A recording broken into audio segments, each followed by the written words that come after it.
3 দিনের ছুটিতে বান্দরবনের পর্যটকের ভিড়।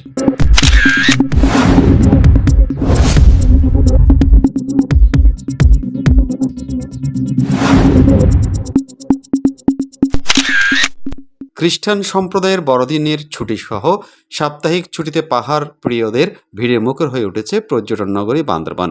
জেলার মেঘলা, নীলাচল, শৈলপ্রপাত, চিম্বুক, নীলগিরি, তমাতুঙ্গি সহ সবগুলো দর্শনীয় স্থানে এখন পর্যটকের ভিড়। পাহাড়, নদী, ঝর্ণা আর প্রকৃতির অপরূপ রূপ দেখে মুগ্ধ পর্যটকরা।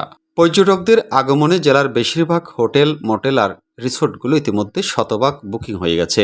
দীর্ঘদিন পরে এমন ভরপুর পর্যটন মৌসুমে খুশি পর্যটন ব্যবসায়ীরা। পর্যটকরা যান্ত্রিক জীবনের ব্যস্ততা ভুলে কোলাহলমুক্ত পরিবেশে পরিবার, পরিজন, বন্ধু বান্ধবদের নিয়ে পর্যটকরা চাঁদের গাড়িতে করে ঘুরে বেড়াচ্ছে এক পাহাড় থেকে আরেক পাহাড়ে।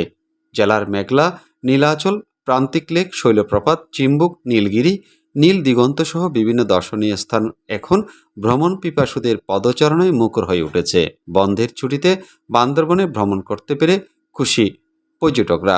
ট্যুরিস্ট পুলিশ বান্দরবন জোনের ইনচার্জ মোহাম্মদ মাহবুবুর রহমান জানান, পর্যটকরা যাতে বান্দরবান ভ্রমণ করে আনন্দ উপভোগ করতে পারে সেজন্য ট্যুরিস্ট পুলিশ বান্দরবন জোন সদস্যরা নিয়মিত দায়িত্ব পালন করে যাচ্ছে।